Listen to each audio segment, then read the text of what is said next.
Hello, everybody. Thank you so much for joining us in our first edition of Courageous Conversations in EdTech. And I have two amazing team members today. It's such an honor to share space with Victoria Thompson and Dr. Ilene Winokur. And before we get started, I'd like both of you to talk about yourselves. So, Victoria, will you tell us a little bit about yourself and your background? Yeah, sure. So hi, everybody. My name is Victoria Thompson, and I'm located in Tacoma, Washington, which is Seattle-ish area. I first started teaching 5th and 6th grade math and science in Charleston, South Carolina, and I now live and work in the Seattle area. And I'm an educator. My actual role, and the role title is quite long, it's STEM Integration Transformation Coach. So I go into schools and help teachers, of course, uplift STEM initiatives in their school, especially with respect to anti-racism, equity, and project-based learning as a vehicle for equity. I'm also an author. So actually through EduMatch Publishing, my book is coming out next year, which is very exciting. I'm an EdTech consultant and have worked with large tech companies in the Seattle area, including Microsoft. And I'm also a consultant for Ignite EdTech, which is an international education technology consulting firm. And I'm a blogger. So I run my own blog where I have my musings. And you can find me on Twitter at Victoria the Tech. Thank you so much, Victoria. And you actually introduced, well, we had several connections the same with Dr. Ilene. Dr. Ilene, you tell us how, but I'm so glad to be connected with you. Please tell us a little bit about your background also. Yeah, sure. I'm so excited to be here. And hi, everybody. I retired last year after about 25 years in education here in Kuwait, where I am right now. And I'm a blogger and a podcaster. And I'm in the process of writing a book that I hope will get published about belonging. Belonging is really, really important. I talk about belonging before bloom. We really need to feel in a safe space and to feel like we belong before we can learn.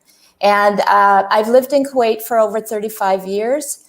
And right now, in my retirement, I'm busy supporting several refugee education leaders and entrepreneurs in Kakuma camp. And I also volunteer to support English learners through a program with JWL. They're also in marginalized populations. And I was so excited. My Twitter is at Ilene Winokur, and that's how I met Melody and Victoria. Yes. I want to give a plug for your podcast, Ilene, Belonging Before Bloom. If y'all haven't listened to it, absolutely give it a listen. And I'm not just saying that because I appeared on it. It's a lot of fun. And just the premise of belonging before you get to learn is extremely important. And you've had so many wonderful guests on there. So I definitely want to give that shout out. Yeah, thank you, Victoria. And drop the link and I'll share it out if you don't mind. And okay, will do. And it's so funny. I greeted everybody and I didn't even introduce myself. My name is Melody McAllister, and we're here today. Like, it's a funny story. We're going to get to the story about how we actually came together and we're launching this in just a little bit. But my name is Melody McAllister, for those of you who don't know me. And I'm coming in from Alaska. So it's kind of funny. We'll have to have people we do have people all over the world, as Dr. Ilene is coming in from Kuwait. But we will also drop a link later just if you would like to be a part of our conversation, because this is something that involves all of us. And we're dedicated to this. This is something that we hope actually really means something to everybody who's watching. So thank you, because I know that we're streaming live through the Alice Keeler Tech community, and we're coming through the EduMatch Publishing community, and anybody who's watching on Twitter and YouTube. Thank you so much for joining. We would love to have your comments and questions as you have them. I see that Dr. Sarah's watching, so I want to say hi to her.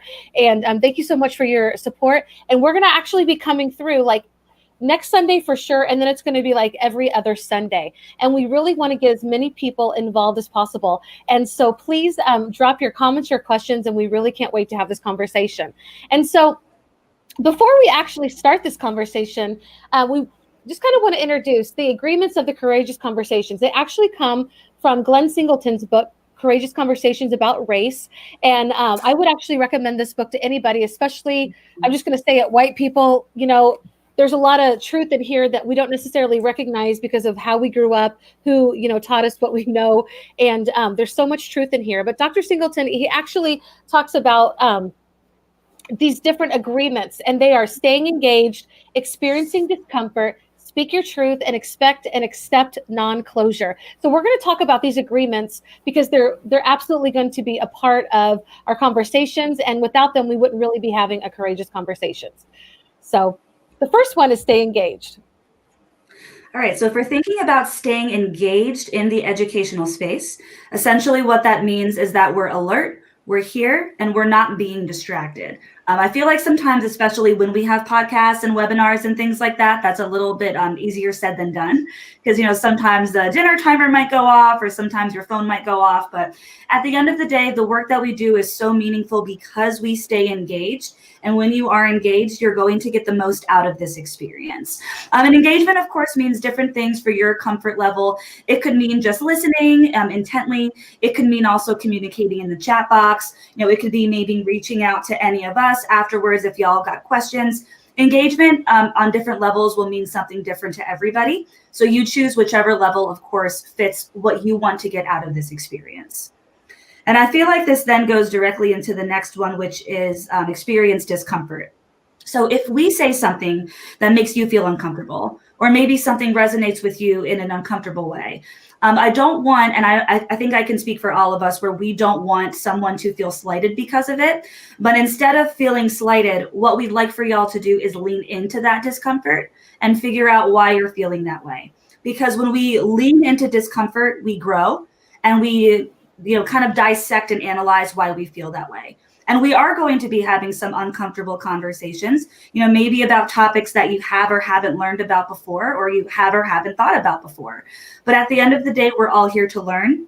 We might get uncomfortable, but lean into that discomfort, and that's where you're going to learn the most. And speaking your truth, it's really important that we speak through our feelings, even if they are uncomfortable or make us uncomfortable. It's important that the other person or people listen to us and try to seek out how that makes them feel, even if it makes them feel uncomfortable, and to be able to understand why we feel that way, just like Victoria said. I have experienced a number of those conversations over the last couple of years with my son-in-law and my son. And it's not easy, but we need to do it. And I have learned so much, and it really has opened up space in my heart and my mind. So speaking your truth is really important. Of course, being respectful while you're speaking your truth and understanding how the other person is feeling while you're speaking your truth is really important also. And the fourth agreement is expect and accept non-closure. And I love this. I grew up with a mother who was all about psychology. And I think that closure is something that we always want when we end relationships or we end something. We want closure because we think that it's going to help us heal. But it's been my experience that closure is very rare. It's a unicorn.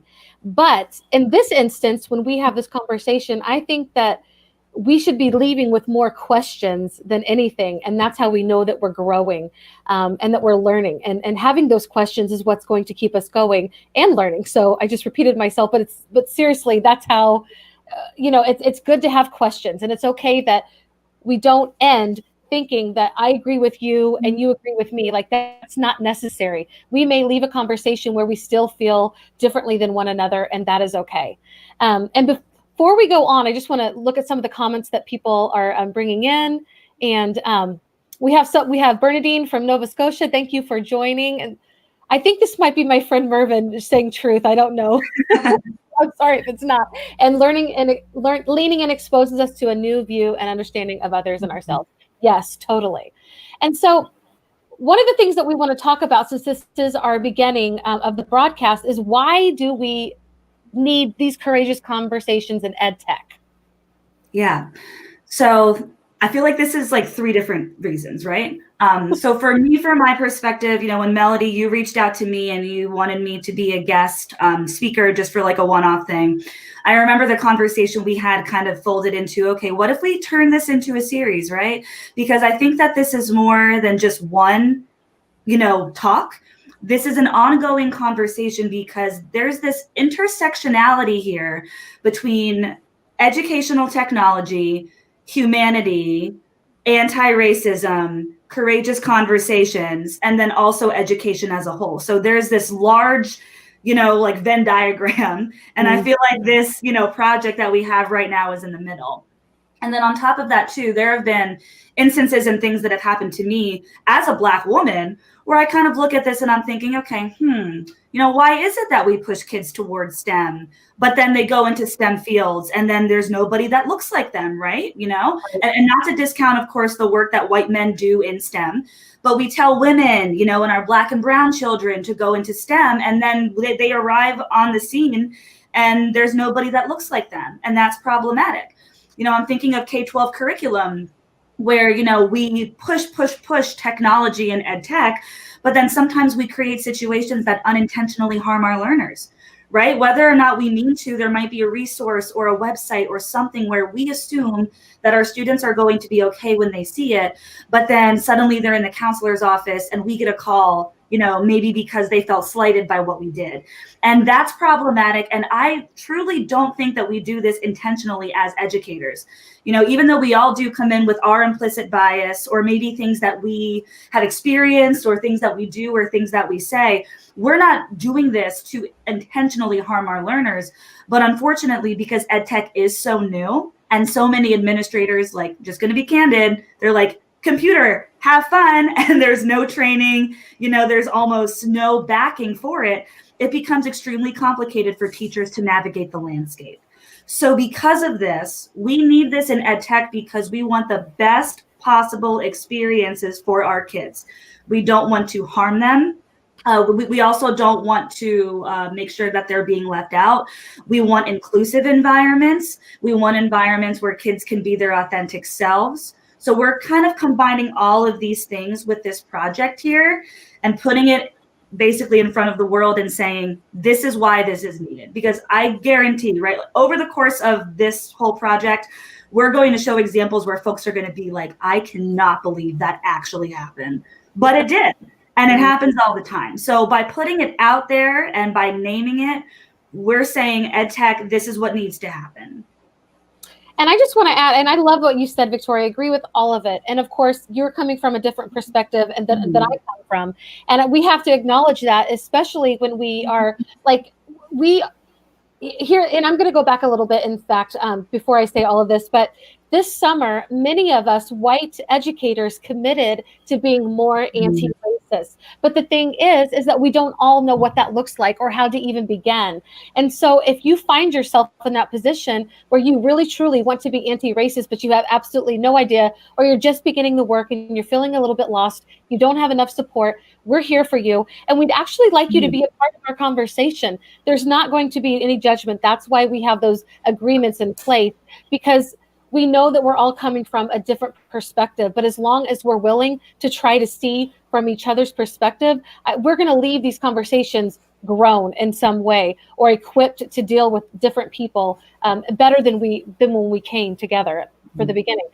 So I just want to encourage anybody who's watching, you might be on the beginning of this, or you may be like, this may be your whole life's work. You have something to offer and to be a part of this conversation. I just want to encourage you to be a part of that. So I know I got all my what do you call that? Your soapbox? Yeah. For me, the why of being here is being able to be globally related to so many different people in my PLN, in my family, because of where I am physically. And so, my journey started with reaching out and getting on Twitter and social media, but mainly Twitter at the beginning, and relating to the community the education community that there were so many things I wasn't aware of because I was so isolated here. And now what I'm seeing, there was an article in the newspaper yesterday, the local newspaper, about the fact that although all the schools have been mandated to be online and virtual right now, private and public schools, the public schools, by experts who have been into the public schools and the system, are saying they're not ready to do any of this. Mm-hmm. And so my thoughts are, wow, how are they've been going for a couple of weeks now. How are teachers navigating it? They had a couple of weeks of training. And right. What are the reactions of the students and what are they missing? Because schools completely closed down in March and they didn't reopen until the seniors went back in August. So, access, I see it with the population that I'm helping in Kakuma and other refugee populations, but also for the educators that I'm in touch with in Canada and the United States. And what you were saying, Victoria, is so true, that we need to have these conversations and we need to open it out to the world and say, this is what's happening. We, like Melody said, want to be anti-racist. We want to be inclusive. We want to be equitable, but we're not really sure what that looks like. And I hear so many educators who are very frustrated and stressed. And, I'm a compassionate, empathic person. It bothers me. And I'm so glad we're having these conversations, because we need to validate what others are seeing and feeling in their classrooms and schools. Absolutely. Yeah. And it's the thing is that in the United States and probably globally too, white teachers are the majority of educators. Mm-hmm. And our students are not a majority of white students. And so if we are not able to change and to see life as our students are experiencing it, we're doing a great disservice to them, and we're not giving them the education that all of our children deserve. It's just, and we need this more than ever. Like, it's come to a head in our country where we are absolutely so divided. But the thing is that we are equipped, especially as educators, to help bring people together. And I think that if we start like with our kids and our classrooms, then we can actually create the change that all of us are longing for. And it doesn't have to be like a knockdown, drag out fight. It literally can begin with listening to one another and learning from one another, and understanding that we don't have all the answers. This is not a quick fix, but this is just the beginning of something that all of us can contribute to. I also think that it's finding the threads or finding the things that are common. Victoria, you were saying about the fact that we may be surprised at hearing what kinds of things are going on and how common they are. And I think that's really important, because if we think in our own space that it's an isolated incident, we treat it in a different way than if we know it's happening globally or in a specific area or with a specific population. And we see, as people get more vocal and begin to speak their truths, and we say to ourselves, wow, I know somebody that experienced that, or I experienced that. And so that, I think that really validates the fact that these things are happening. And then we can say, okay, we know they're happening. What do we do to alleviate them, to make them better, to change them? Absolutely. Definitely. And I dropped the link in here, everybody. So I dropped these in the comments. If you want to be a part of this broadcast, and it's okay, whatever level you are, whether you have a lot to share, we have different topics that we're going to cover, but we wanted to invite you to join us on this broadcast. So please look at this Google form that Victoria made for us. We all bring, each one of us have brought in our talents to make this happen. And so Dr. Ilene has made the graphic, and Victoria has made the form, and we've each come together, put our thoughts together. And I, I talk a lot, but I'm actually willing to say, hey, I don't really need to be the face of this. I still have a lot to learn. I'm probably just a few years into this journey myself, and I know there's a great, there's just this so much that I have no idea about. But what I do bring is just being able to facilitate StreamYard. So Oh, you bring a lot more than that, Melody.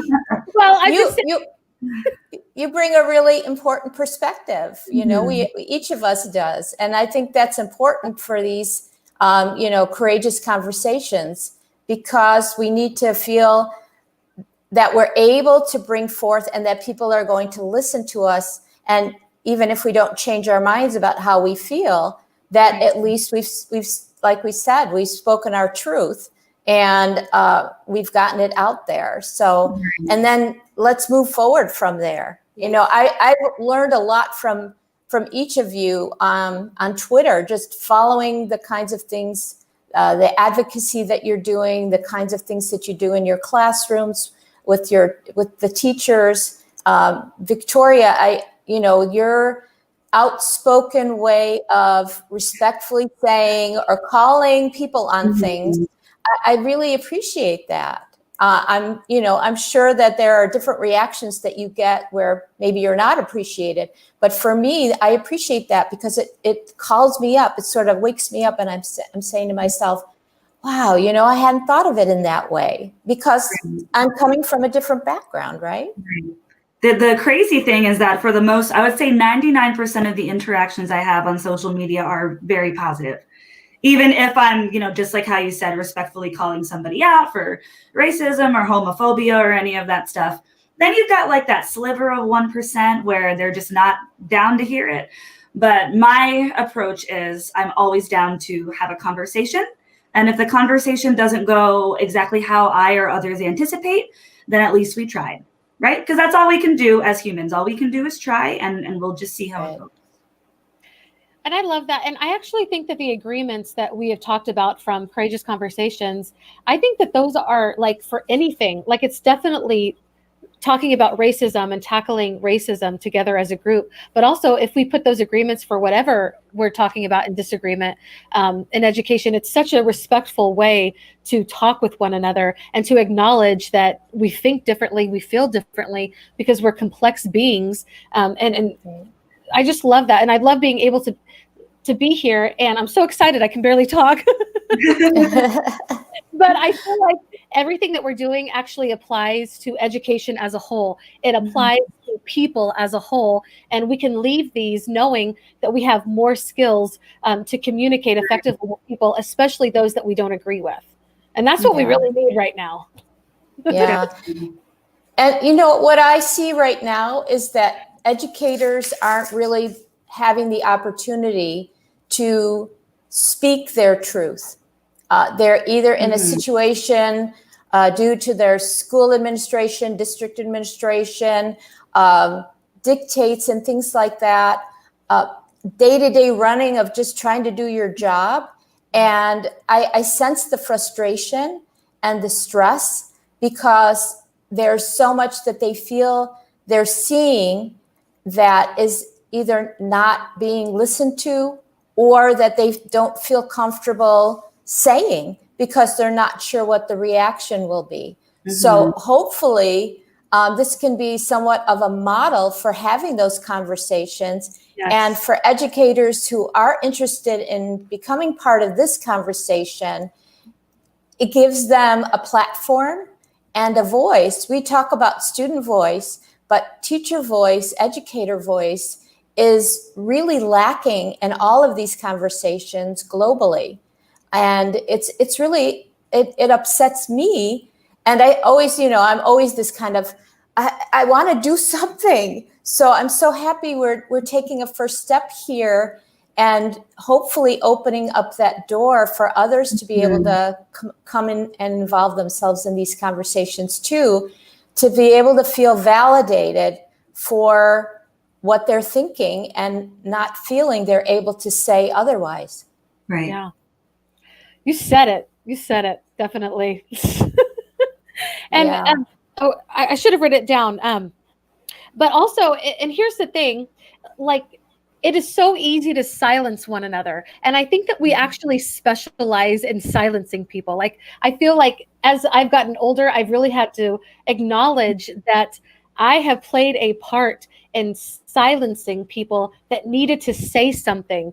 And that is part of my learning curve. That's something that I've had to really to watch out for. And I never want to be that person again. I never want to be that educator again. I want the voices to be heard. We've always said, let's celebrate different voices, but you have to actually like learn something different than where we've come from. We have not come from the greatest example of welcoming different voices. And like you were saying, Ilene, like once I started to embrace that other people had different perspectives than myself and how I was brought up, I was able to accept so many other people who are different than me. It started out, in racism, but then it accepted like, it brightened up my entire world. And now I have this amazing PLN, friends, colleagues, all these people that are different than me in whatever way, but they're so amazing and they have made my world so beautiful. And I wish that upon all of us, Mm-hmm. Yeah. And I think a big part of it is my being able to learn how to listen, which I wasn't really very good at. I became a principal in 2000. And I remember my first superintendent, who had a lot of years of experience in administration, after a parent meeting one day, sat me down and said, Ilene, I hope I can be honest with you. And I said, absolutely, I'm here to learn. This is something new to me. Mm-hmm. I said, what is it? She said, well, I just want to tell you, now that the parent is out of the room, that you kept trying to talk over her many times. And I was floored because I always thought I was a really, really good listener. And so I said to her, really, how did that work? And she said, well, and I said to her, I'm afraid that I'll forget what I want to say. And she said, well, then you forget it, because you need to let people say what they want to say and finish completely. And then you can, sort of jump in. And about a year or so after that, I had a parent come into my office. I was the elementary school principal. And she was very upset about the teacher. Her daughter had come home from second grade the day before and told her a big, long story about something that happened. And she was very upset. Parents here, parents in general are very protective, especially for their young children. And I let her talk. It was really hard. I actually physically had to a couple of times just press down with my teeth on my tongue. And at the end, I looked at her and I said, well, so what would you like me to do? And she said, no, I just wanted you to hear, my feelings. And I wanted you to know this happened. And then I said, thank you very much. And I didn't say anything else. And she walked out the door and I thought to myself, yeah, that's pretty powerful. Absolutely. Because several times I would have derailed what she was saying if I had jumped in and cut her off and said what I wanted to say. She just wanted to tell me. She wanted me to listen. But if I hadn't listened and I didn't interrupted her, I probably would have changed the conversation completely and perhaps made it worse.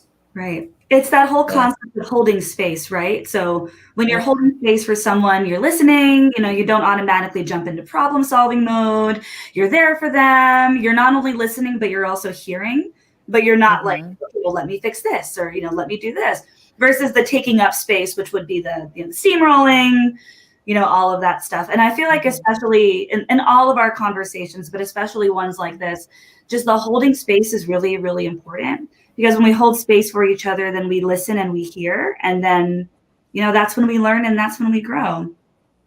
Yeah. Amen. And I just got to say that holding space with both of you is pretty amazing. And I'm really looking forward to this journey. And it's so funny. Literally, I approached Victoria. I just wanted to spotlight her. I've been following her for at least 2 years, maybe a little bit longer on Twitter. And I'm just like, you're incredible. Can I just do a spotlight on you? And it's just, well, she's like, I just think that, like she said earlier, this is more than a one-time thing because of the message that she has. And then Ilene, just being able to get to know you over these last 2 months more deeply has just been such a privilege. Both of you, you're living and doing the work every day. And it's incredible to share space with you. And I'm looking forward to where this goes. Next week, we're going to start having guests. And I want you to know that I dropped the link in the comments So if you want to be a part of this, please sign up on this form. We welcome you and your perspective. And we're looking forward to going deeper into this. And let's see, I have some comments. Someone says you have to let the parents have their say first. Sometimes they just want Absolutely. Yes. So sometimes they just want somebody to hear them out. Yeah. Exactly. And sometimes they're so used to being shut down that they no longer feel like they have that voice. They no longer feel invited into our school community, and they don't want to be a part of anything anymore. And I've experienced that because I taught, later elementary, and then by the time kids get into middle school and high school, So we want to prevent that, and we can, all of us together. So I want to thank everybody for joining in. Thank you for joining in, whether it was on Facebook, YouTube, Twitter, whatever community you were joining in. Again, thank you to EduMatch Publishing and also the Teacher Tech Alice Keeler community. But before we go, ladies, do you have any last thoughts that you want to leave, or what you're doing that's coming up this week that we can follow? Ooh, good question. Well, I just want to say thanks to everyone, of course, for joining. And I think it's going to be a really great journey for all of us to have these conversations. Of course, if you're interested, please fill out the Google form. We would love to have as many folks on here as possible. With regard to what's coming up that I'm doing, I am giving a presentation to Conn College on Tuesday on culturally responsive STEM education, which is wonderful. And then for the state of Washington, I'm finishing up the African American Work Studies group, where we're putting African American and Black studies into curriculum in Washington State. So hopefully I'll have some fun news that it got approved. And if not, we'll just go back to the drawing board and add some more stuff. But I feel like that's really exciting because I think Washington might be either the first or one of the first to have an initiative like this. That's incredible. Curriculum in there saying, wow, this is extremely white. Let's add intentionally other cultures in there. So that's just like a bright spot in my life, and I'm really excited to share that with all of you. Heck yeah, we're excited for you. Good job. Yes, that sounds exciting. Can't wait to hear about more of it next week. Yep. And for me, my blog usually posts on Mondays or Tuesdays, and my podcast goes live on Wednesdays. In the month of October, I've been interviewing the entrepreneur educators that I support and mentor in Kakuma Camp. And I'm also teaching myself lots of things, including the graphics, which I'm using Adobe, which is amazing. And also learning how to figure out how to clear certain background noises and squeaks and stuff from podcasts. So that's my learning this week. But I love the EdTech space because it opens up so much, and we want to make sure that it opens it up for everyone, not just those of privilege. I love that you said that, Ilene. Like, that's exactly why, because the EdTech space has such, and honestly, we can't get away from that right now. Like, if we don't have EdTech in our lives, how are we even doing school right now at all? And so we want to take away just those who have privilege. We want to invite everybody and to make sure that we're reaching everybody. So thank you all so much. This has been so exciting. We will see you next week with our first topic. And I don't know what that is. Do you, Victoria, do you have it on your? Yes, I do. Give me 2 seconds, because I actually just had it open and apparently I clicked out of it, but that's okay. I can go back into my recents and I can see. And we can share the screen to see the topics if you want. Yeah, sure. Okay, so I'm bringing it up. And I think I have screen sharing privileges, correct? Yeah, you do. You sure do. I love StreamYard. I love it. I love it. All right, share screen, Chrome tab, Courageous Conversations in EdTech. So this is the Google form for those of you who are interested in filling it out. And of course, this is my creator view, so it looks a bit different. But here are the upcoming conversations. So the first is next week, next Sunday, same time.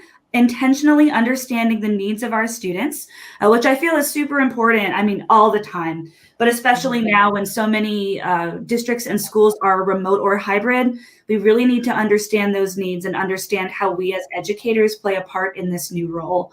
And then afterwards, on November 8th, the importance of vetting resources. So this is really near and dear to my heart because especially with EdTech and virtual learning, you might see a resource and you think that it looks good and it might be cool for you and your students to use, but we want to make sure that it is not only accurate, but that it's also culturally sound, that you are taking cultural competency into account, and also that this is accessible. I can't do like the ring finger, so I'll do this, but also that it's accessible for your students, right? We don't want crazy colors. We don't want it for, to not be accessible. We want students to be focused and also to be engaged with the work. And part of that is vetting those resources.